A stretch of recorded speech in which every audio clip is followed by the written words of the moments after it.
Oh, hello YouTube. Sorry, I'm a little busy right this second. Just hang on.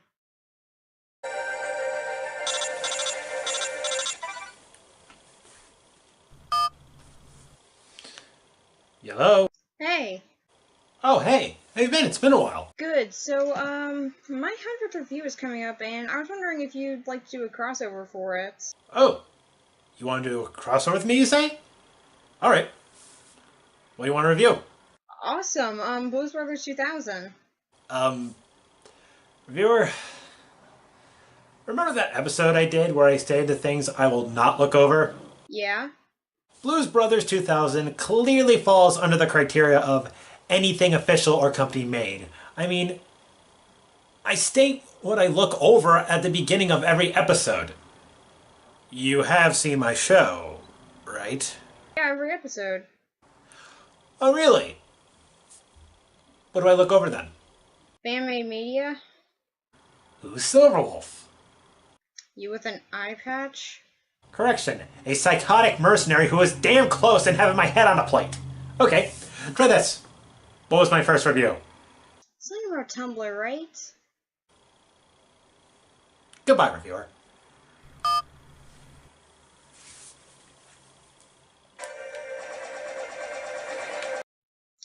Well, if at first you don't succeed. Hello? Hey. Oh, hey Laura, how you doing? Good. Would you be interested in doing a crossover for my 100th review? What movie? Blues Brothers 2000. Blues Brothers 2000? No, I don't want to review that. Not even for my 100th? No, gosh, I haven't even seen the first one. Besides, no, gosh, no, why would you even, oh gosh, no. I'll talk to you later. Bye. Okay, bye. Okay, this isn't going as well as I thought it would, but I'm far too persistent over useless things to give up now if 100 reviews aren't already evidence of that. Hey everyone, it's Jordan Wiltshire here with another Wiltshire review, and today I'm going to be reviewing Bohemian Rhapsody. It's starring Rami Malek. Oh, I do apologise. Someone's calling me. I interrupt this review. Oh, it's the reviewer. Oh, okay. I wonder what Laura's calling me for. Hello, Laura. How are you? Good. My 100th review is coming up, and I was wondering if you'd be interested in doing a crossover. You're doing your 100th review, and you want me to be a part of it? Yeah, so you're interested? Yes, I would love to. Of course. Well, when do you want me to do something? When are we doing it? Whenever you got the time, I guess. Oh, you want me to film something as soon as possible? Yeah, I can do it. I can do it right now if you wish. What film are we doing? Please tell me. The Last Jedi. It's the best Star Wars film. Okay, that's debatable, but no. Not The Last Jedi? And then it must be the classic Starship Troopers. Not that one either. No? The best trilogy of all time? Captain America? Already reviewed that one. No? Lord of the Rings? Reviewed that one too. At least The Great Escape? Nope. Magnificent Seven? Nada. Ben-Hur? No. Twilight? Never! It's not Twilight. Oh. It's Blues Brothers 2000. It's what? Blues Brothers 2000? No, I'm not going there. No. Just, oh man, I don't even want to say that. No, why? Why would you be doing that? Why? Well, my 50th was the first one, so I thought I'd just come full circle with it, you know? No. Ugh. No. Fine, Laura. No, good luck with that. Bye. Why would she be wanting to review Blues Brothers 2000? Well, fourth time's the charm, right? And wait, that's not how it goes. Whatever. Hello? Hey! Oh, hey, reviewer, what's up? I'm doing my 100th review soon, and I was wondering if you'd be interested in doing a crossover. Yeah, I'm always up for a crossover. We could review something awesome, something great. Yeah, but I was thinking Blues Brothers 2000? Well, you know what? I actually think I'm busy that day. I didn't tell you a day. You know what? Sorry, I'm busy. Bye. Dodged a bullet there. Why do I know so many other reviewers whose names start with a J? Hey. 100th review, crossover, Blues Brothers 2000. You interested? Blues Brothers 2000? No!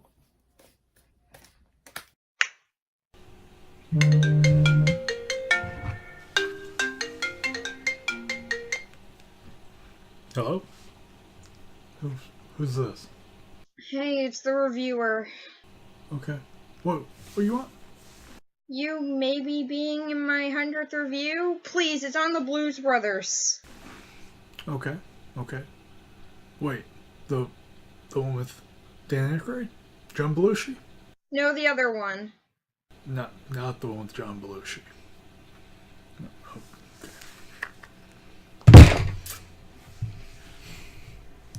Hello? Hello? Hey. So I've heard that you're going to be doing a review of the 2000 movie The Blues Brothers. I am, and I was... Yes, the reboot.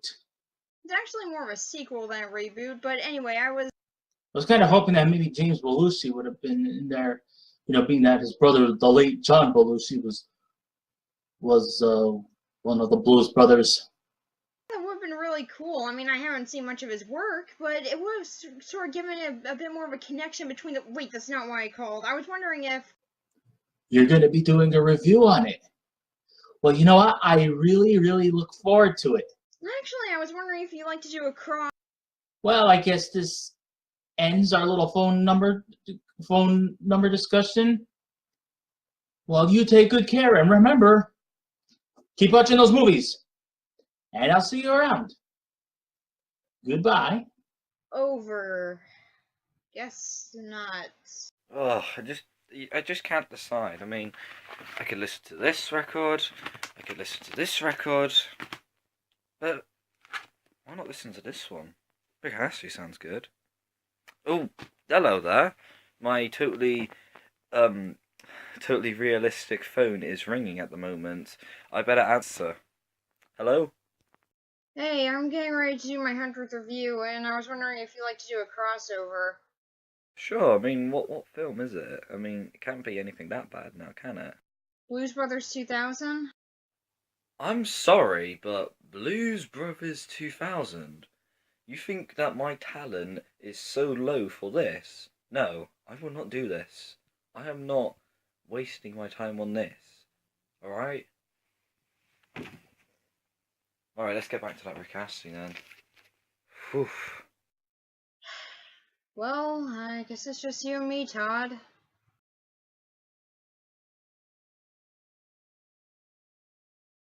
Okay then, slasher killer from another dimension who refuses to leave my house for some reason. Do you want to help me with this? I just said that. Is it a slasher? No. Is it a horror? Well, I'm scared to watch it. Doesn't count. Then no. And now you've answered your own question. Fine. I don't know why this movie gets such a bad rap. I'm sure it's not nearly as bad as everyone says it is. Okay. Let's get into this. So the film actually starts off very oddly. Pretty good. Yeah, I know. Very unexpected considering how bad of a reputation this film has, but the first few minutes are actually very strong and atmospheric, and I really do like the way that's handled. Then Elwood is picked up by a hooker and offered to work for said strip joint that she works at. Yeah, this is a weird movie. The story is very odd in how it's executed. It actually starts off pretty well, but then very subtly becomes bad. It's very weird how this happens, and at a certain point you're just like, when did this really get this bad? But yeah, that eventually does come. So yeah. So after getting picked up by the hooker, he goes over to see the Penguin, who tells him that not only has his brother Jake died, but also Curtis, who was pretty much a father figure to him, and he understandably is upset about this. The Penguin then slaps him with a metal rod and tells him to get over it. Yeah, you learned about this like 5 seconds ago. That's enough time to grieve, right? So, and then she tells him that Curtis apparently had a son, as he was accidentally involved in an affair that he didn't really know about until, well, she became pregnant, and yeah, he just sort of decided to leave after that, and eventually worked for the orphanage. I'm so glad we now get to know Curtis's riveting backstory. That was very well needed. It's always what I was wondering about the first movie. How did Curtis end up in the orphanage? So pretty much the kid is still around, and his name is Cab, which honestly is kind of a cute reference to the actor who unfortunately passed away. I do like that they do actually show a lot of respect towards the original film, as well as the cast and crew that could have passed on in the meantime. Not enough respect to actually have a good sequel, but still, there are moments. So, yeah, he goes over to see Cab, seeing him as a half-brother, and he brings along some random kid named Buster, who the Penguin just sort of shoved on him, saying that he would be a pretty good mentor for him. I have no idea why. There is absolutely no reason for her to think this, but yeah, she does for some reason, because, I mean, if there's anything that was evidenced by her in the last movie where she beat them with rulers and also kicked them outside of the and kicked them out of her office by literally kicking them down some stairs and then slamming the door in their face, yeah, I can tell that meant that she really trusted and respected them. I mean, to be fair, her opinion could have changed after, they raised a lot of money for the orphanage, which, by the way, closed down.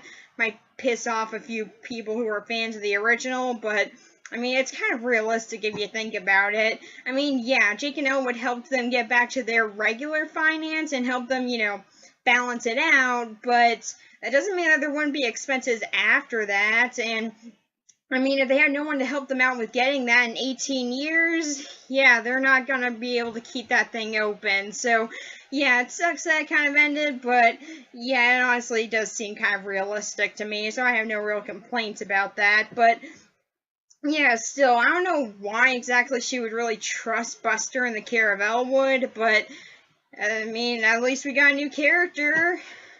Yay. And he is pretty much just a mini Elwood.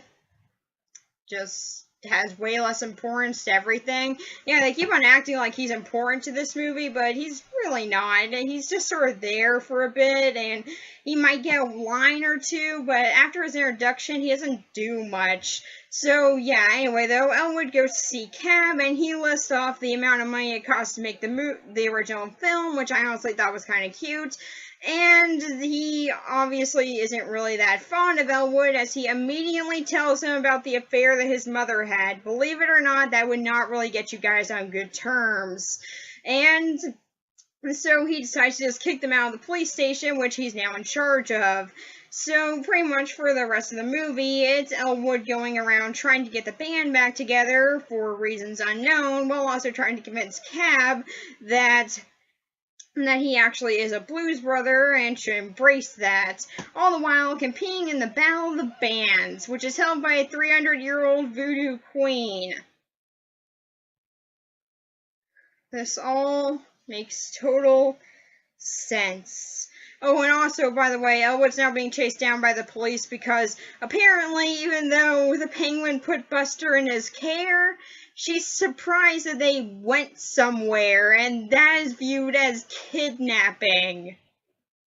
Yeah, I mean, seriously, I'm gonna try to get in contact with them, just like, oh yeah, let's just call the police. And before that, they were just like, oh, well, maybe he'll come back. Maybe he'll come back 7 days later. Okay, yeah, we should probably do something about this. So, yeah, I don't really know what else you expected to happen there. Oh, and also, Elwood's also being chased down by the Russian mob. Seriously. So yeah, pretty much he's getting chased by all this, and that's sort of it, honestly. He's just sort of getting chased by all this, and they play music. That's pretty much most of this movie. So when I went into this movie, I was expecting one of the worst films ever made. I'm very mixed on what I got. Okay, so let's start off with the positives because there are honestly a whole lot of those. So, for one, the movie looks really good. Seriously, the cinematography in this is great. John Landis is still a really good director in this, and you can tell that he sort of improved his craft a little bit over the years, and it really does go into this movie, and I just love the look of it. There are a lot of really great shots in this film that I think honestly kind of make it just sort of good to look at. I mean, there isn't much substance to it, but still at the very least does have a very pretty presentation. And then there's also the music, which I'll get into more when I get into the songs, but honestly, a lot of them are very good, which makes a lot of sense considering who's behind them, which gets me into the next thing that's really good about it. The cast is very extensive, and it has a lot of musical legends in it, and they're still very good in this and do a great job with the musical numbers, and overall have some pretty decent acting, and they also do give a little bit more time to some more side characters from the last one, so that's honestly pretty nice. So, positives out of the way. There are many things wrong with this movie, but the biggest thing to me is the story, as it is very aimless. Why is Elwood getting the band back together? The mentor arc, that goes freaking nowhere. Why are there mystical elements added to it? And why isn't there even a freaking ending? Yeah, seriously, there's build up and setup to an ending, but is there an actual ending? No. They say that there's going to be an ending and then cut it. I was watching 2 hours of this. The least you could do is freaking end it properly. But no, it just ends randomly and abruptly. And it's just why? Just why comes to mind. But yeah, these are all major problems with this. Like, the mystical elements were apparently more studio interference than really the intent of the creators of it, so I can't really blame them for that, but it still feels so random and pointless. I mean, there were some kind of weird things in the first movie, but still, for the most part, it didn't at the very least involve magic, but this one decided, nah, that's needed.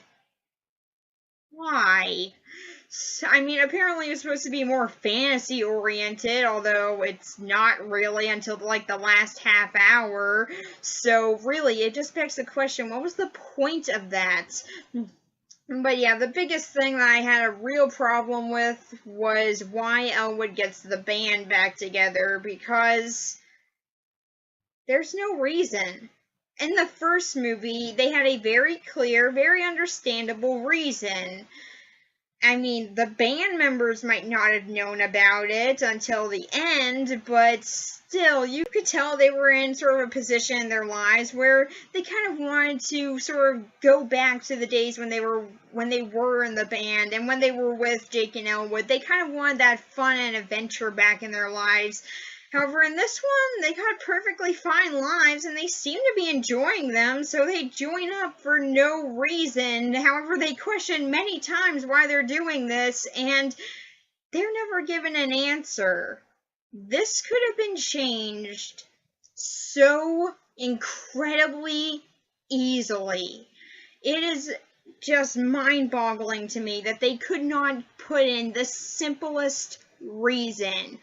To me, what could have really easily fixed this is either A, Elwood's trying to keep blues music alive, which is something that he does mention throughout the film, but it's very random when he does, and it never really ties into anything later, and given that they go up against another blues band, it doesn't really have that much weight to it, so I mean, that could have at the very least had a bit more significance if they at least tried to do that and give it a bit more reason, if they, like, focused on it a bit more. Maybe Elwood sees, like, new music and new wave stuff coming out and decides that people are forgetting about blues music. That could have been something, but instead, it's just mentioned once, and that's just really it, and it's random, and it doesn't come back in any way. But to me, what could have really worked really well is if Elwood was doing this as a way to cope with what happened with Jake and Curtis and just the world changing overall, just a way for him to deal with losing so much. That would make sense to me. The band would have a reason for coming back to help an old friend and also to deal with their own feelings about this. And it would just have so much more of an impact and would add just so much more weight to it. And would just add a whole lot more emotion and depth to the overall story. And I honestly would have really loved if they had done that. In fact, they could have even involved option A as an extension of this, or being as blues music is what is something that he enjoyed so much doing with his brother that he just wants to keep the music alive, even if it's in a small way. There could have been such a good way to save this, but for no reason, no one could think of a reason why any of this needed to happen, apparently, and that to me is just the biggest problem with it. This movie's story had the potential to be a really solid plot. I mean, at the very least, moderately solid. What we got was completely aimless and has no real point behind it. There is no weight, there is no emotion, and there's no reason. So really, it just begs the question, why should we care about what they're doing in this in the slightest? And if I'm being honest, I don't. So, for the story, 2 out of 10, because they had the potential to have a very strong story, at the very least, an okay one.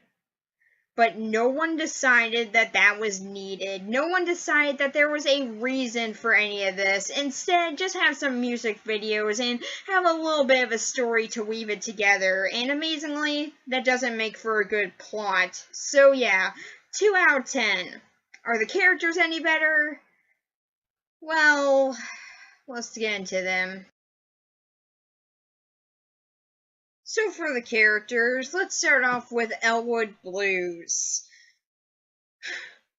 He's fine. Dan Aykroyd's still pretty decent in the role, although I will say that he's a bit more over the top in this one, but that's kind of the only complaint that I would have with him. He still has some pretty good moments and lines in here, and I don't really have a problem with him. But like I said before, I think that they did change around the story to be more about him coping with losing so much, and there could have just been a whole lot more of an emotional arc to him, and I think that could have been a whole lot more interesting.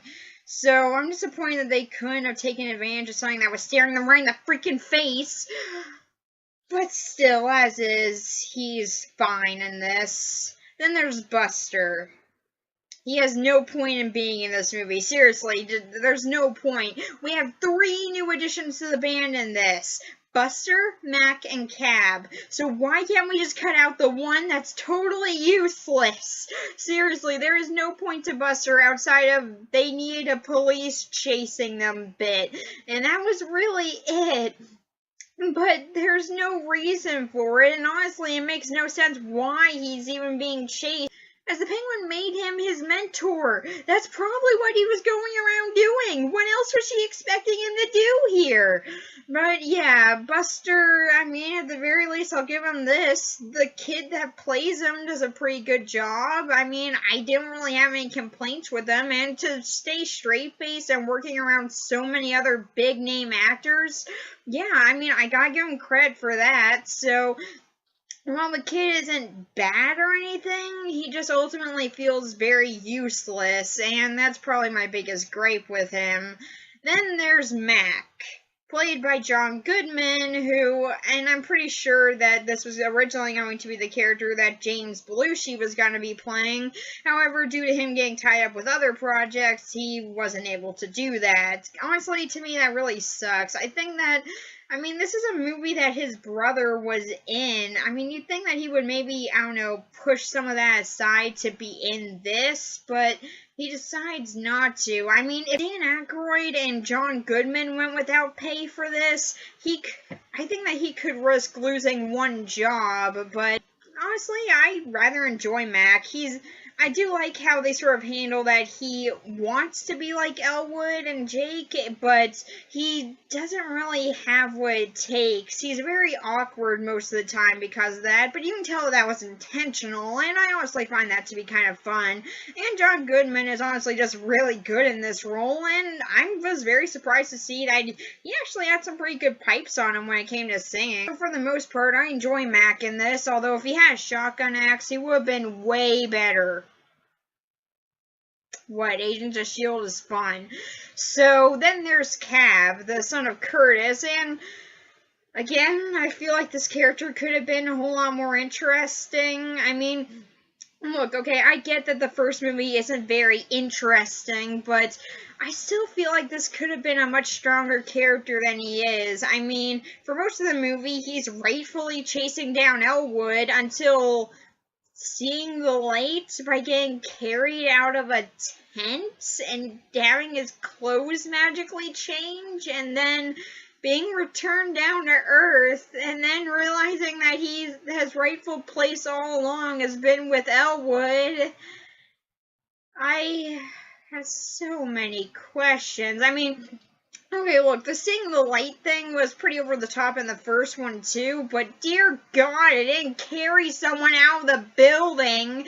Seriously, this is just really over the top, and it just seems like an excuse just to have him decide to switch sides. And then after that, his partner, I think, pretty much fills in the exact same role as him. And honestly, I feel like they could have very easily have just cut out this character and just sort of kept him Mac as the only character who's a new addition to the Blues Brothers, as I think that he could have worked pretty fine if they just easily switched him and Cab's story up. I think it would have been fine either way, but yeah, I mean, Cab's not hateable or anything, just not overly interesting, and there wasn't much to keep me engaged with him, and his switch was very random.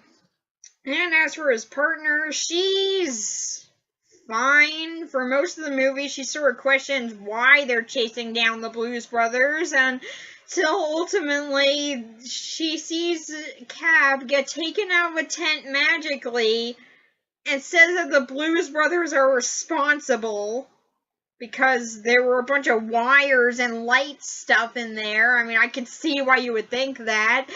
And then just decides to go after this personally until Cab says, no, it's okay, it's good. And then she's like, oh, okay, yeah, you make sense now, but I'm still gonna have to chase them because, kidnapping charges. So there's no real end for her arc here. Like, she's against the Blues Brothers, and she's still against the Blues Brothers. The point is nowhere to be found. So yeah, she's fine, just isn't really that memorable, and honestly, just doesn't really have that much of an impact in this. Then there's the band. I will give them this. They actually have way more of a point than they did in the first movie. Yeah, I was honestly very surprised by that, but I'm honestly kind of glad. They get some pretty good lines in this, and they can be pretty fun. I mean, for guys who are pretty much primarily musicians, I'm very surprised by how funny they could be, and I really did enjoy their parts in this, however small. And then there's a 300-year-old voodoo queen. I'm gonna get a lot of hate for this. I found her fun. Yeah, she was honestly pretty fun to me. I mean, as new characters go, at the very least there's some build-up to her, and it seems like there is actually a point, given that she's moderating the Battle of the Bands, so there is actually a reason for her being involved in this, even though the voodoo stuff is totally pointless, and honestly, yeah, I could see that being cut out and not much being lost with her. I still do find her kind of fun, and I like how they sort of play up that she's going to be this horrifying thing, but in the end she's honestly just kind of fun and sassy, and I really kind of enjoy her in this. So yeah, I didn't hate her or anything. It's just I found her point in this movie to be very odd. So for the characters, I'm going to give them a 6 out of 10, mostly because, well, I honestly do really enjoy them for the most part. I mean, a lot of the actors are returning in this. I didn't even mention all of them, and they do a very good job in these roles still, and they provide a lot of pretty good moments. I mean, some of them are pretty pointless, some of them are a bit over exaggerated, and some of them I feel could have been cut out, but overall, I don't hate any of them, and some of them even get a little bit more attention than they did in the first one, which I honestly think is pretty nice. So, yeah, 6 out of 10 for them. So now let's get into what's pretty easily regarded as the best part of this movie, the songs.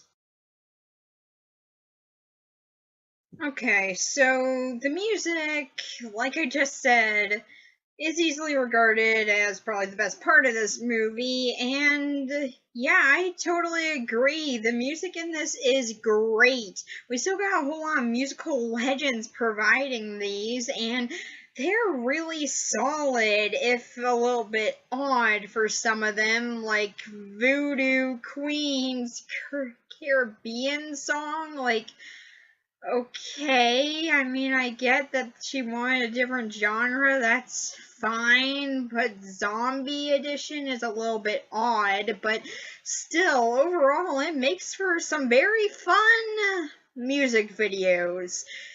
And honestly, that's what a lot of this film feels like. They want to make music videos, not a movie, and had to string together a plot to make said music videos, and it just really is the biggest problem with this. Because of that, a lot of the musical numbers in this feel very random, most notably with Aretha Franklin's song, which, by the way, rip Aretha Franklin, she was really a great musician.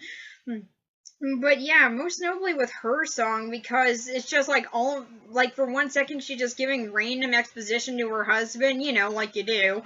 And then the next, she's breaking out in a musical number with her background singers who now follow her everywhere, because I guess that they were best friends or something. And it's just weird, and it's just like they really couldn't have thought of a better way to string these together. But yeah, that's honestly the biggest problem with them to me, because overall the music in this is really solid, and I also enjoy all the songs in it, with my personal favorite actually being the opening song, John the Revelator. Not the one, like I said before, not the one in the church, it's the one in the opening, because the one in the church, while that one's really fun, it sort of feels a bit crowded with all the musicians performing in it. Whereas the first one just sort of feels very atmospheric and just sort of feels a bit sorrowful. It just feels really great, and I really do love all the songs in this, though. So for the music, 10. Yeah, I bet you guys never thought that I would give this thing a 10 at any point, but yeah, 10 out of 10 for the music in this, because it is fantastic. I just wish that everything that accompanied it was a whole lot better. So, for this movie overall, like I said, I'm mixed. On the one hand, this really had the potential to be a very good movie, and you can still see some of that in it ultimately, as there are some pretty good scenes in this, the cast does a pretty good job, and the music is really solid, and it just looks really great. The cinematography is wonderful in this. But then there are the problems. Like, some of the characters are a bit over the top, or just aren't needed in this ultimately, and the biggest one, the story has no point. There is no reason for any of this to have been happening, but for some odd reason, there was. And I'm not gonna act like the original idea for the script was all that better. I mean, like, I have actually heard of what the original idea was, and it's pretty much just a carbon copy of the first movie, so I'm not gonna act like that would have been better or anything, but I would have at least liked it if the studio didn't get involved and was just like, oh yeah, well, you gotta make all these changes because magical stuff is popular right now. Was mystical stuff really all that popular in 1998? I don't think it was. I think that became popular in 2000, which, despite this movie being called Blues Brothers 2000, it does not take place in 2000, because if it did, then it would have been 20 years after the first film, so honestly, why did they just wait till 2000? Seriously, I don't get that. Like, make it an even 20, that would make the title make sense. I'm just saying, it would work a whole lot better to me, but whatever. So, yeah, this movie overall has a whole lot of problems that really do bring it down to me, but I will admit there are some pretty decent parts to it, which I'm not gonna overlook. So, for this movie overall, 3 out of 10.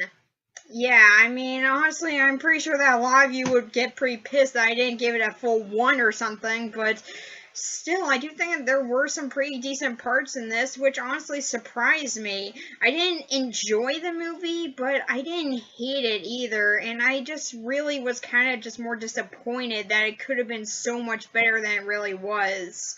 So, yeah, 3 out of 10, and thank you guys for joining me for my 100th review. It's been a long time coming, and thank you for everyone who got involved in this and who gave some awesome cameos for it. I couldn't be more thankful. So, yeah, here's to hoping that, I don't know, get it up to another 100 or something. But, yeah, until then, I've really enjoyed it, and this is honestly really awesome to me. I never thought I would make it this far with this, although that does sort of show how little of a life I have, but still.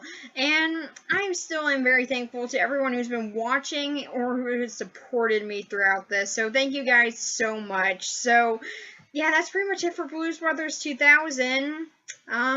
Next time, I'll be looking at the only Christmas movie I'll be looking at this year. Maybe. I hope I can do it this year. And if not, then it'll go into January. But yeah, the one that I'll be looking at is Better Watch Out. So, yeah, that's pretty much it. Bye.